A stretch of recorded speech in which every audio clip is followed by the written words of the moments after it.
When we are introduced to Yitro, we are told two things about him: that he's Chosein Moshe and that he is Chohein Midyan. He is Moshe's father-in-law and he is the high priest of Midyan. Question is, why do we need to know the second? The first bit of information seems obvious and reasonable that we should understand this. After all, if we didn't know that Yitro was Moshe's father-in-law, then we wouldn't know anything about him. There would be no context. We wouldn't understand why is he necessarily approaching the Jewish people, and more importantly, we wouldn't understand why Moshe was receiving with such respect, giving him so much attention. So we understand that he is Chosein Moshe. But why do we need to know that he is Chohein Midyan? How does that add in any way to the story? Moreover, if we accept that Ramban's assertion, an assertion the Ramban makes in Sefer Bereshis, that the Torah never mentions Avodah Zarah unnecessarily, here it really begs the question: what about Yitro being the Chohein Midyan, the high priest of Midyan, is necessary for the story? In fact, it seems completely unnecessary and almost gratuitous to mention. So Rav Simcha Zissel Broidi, who was the previous Rosh Yeshiva in the Hebron Yeshiva in Yerushalayim, has a beautiful explanation of this, I think of profound relevance and absolute resonance and relevance to all of us, in his series of Svarim called Sam Derech. Rav Simcha Zissel Broidi was actually something so unique in that he was a premier Rosh Yeshiva in the contemporary Haredi world who gave shiurim on Chumash, specifically on Ramban al HaTorah. And these multi-volume set of Sam Derech is a collection of his Chumash shiurim and his chidushim on Chumash, specifically through the wisdom of Ramban. And there, Rav Simcha Zissel Broidi tries to explain the relevance of Yitro being Chohein Midyan based on a comment of Rashi a little bit later on in the Perek, when Yitro declares in Perek Yud Ches, Pasuk Yud Aleph, V'haya kasher wrong pasuk, Perek Yud Tes, Pasuk Yud Ches, I opened up to the wrong page, when Yitro declares, Ati yadati ki yadol Hashem mikol ha'elohim. Now I know that God, the Jewish God, is greater than all the other gods. So Rashi quotes from the Mechilta,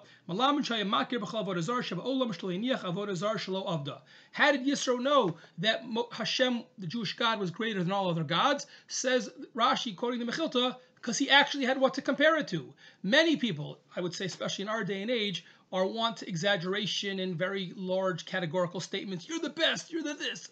Very large statements, but the truth of the matter is, if you have no context, you have no way of comparison, then the statement is frankly quite vacuous and really meaningless. However, Rashi says, when Yisro was saying that God is the greatest, now I know that Hashem, the Jewish God, is the greatest, that was actually quite meaningful because he had a basis of comparison. He had tried every Avodah Zarah in the world. He could compare Hashem to all those Avodah Zarahs. Even if you want to assume that that is somewhat of a hyperbolic exaggeration of Rashi and Chazal, maybe it is, maybe it isn't. But even if it is, clearly what Rashi and Chazal are trying to communicate, even if he didn't try every Avodah Zarah, but many, many, many, enough that he had a basis of comparison and that his compliment, his endorsement of Hashem, of Judaism, was actually somewhat meaningful. Says Reb Simcha Zissel, okay, I get it why Rashi explains and how he explains what the purpose of this information is. But let me ask you a question, says Reb Simcha Zissel. Now that you know this bit of biographical information about Yisro, do you think better of him or worse of him? Does it change your view of him to know that he tried every Avodah Zarah in the world? At first blush, one might think that it provided a negative assessment and reveals something negative about Yisro. Perhaps it shows that he is indecisive, he can't commit, he can't stick with one thing. He jumps from Avodah Zarah to Avodah Zarah. Perhaps we know Chazal described many Avodah Zarahs as being completely immoral and unbelievably hedonistic. So maybe this describes Yisro as being someone who himself was incredibly pleasure-seeking and hedonistic, and was just going from one taiva to another. Perhaps. But says Simcha Zissel Broidi, he thinks that's a mistake. The key point that Chazal and Rashi are trying to communicate here is that Yisro was a mavakesh emes. He was looking for the truth. When he thought he found the truth, he followed it. But if after some time he thought the truth lay in another Avodah Zarah, he abandoned his past assumptions, his previous commitments, and went to the next Avodah Zarah.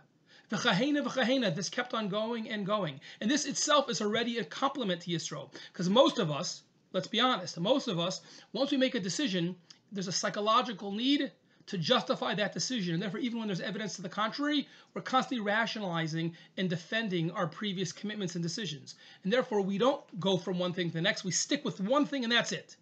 Yisro was mavakesh emes. He kept on looking and looking. And if the truth took him in another direction, he had the courage of his convictions to pursue that. Now go back to the opening of the Parsha. Yisro is Chohein Midyan. Wow, says Rav Simcha Zilsa. Think how committed he must have been, how much he must have believed in the Avodah Zarah of Midyan that he became the high priest. Moreover, think what level of commitment he had made to them and what commitment they had made to him. Think how much honor, how much kavod he had. He was the high priest. And yet, despite that position, he was still willing to walk away when he heard what Hashem had done for the Jewish people in Mitzrayim and in Yitzias Mitzrayim at the Yam Suf. Wow! Unbelievable. That's what God and the Jewish people can do. I'm going to abandon everything, and I'm going to convert. I'm going to become a Jewish. I'm going to commit to the religion of my son-in-law, of Moshe, the God of the Jewish people. Imagine the Pope converting. Do you know what level of conviction, of emotional and spiritual integrity it would take to give up everything in prior commitments? That's who Yisro was. And that's an incredible midah. The midah of being a mavakesh emes, having the courage of our convictions and always pursuing the truth. Yisro was not only a role model then, but if properly understood with this midah, he continues to be a role model now for all of us as well.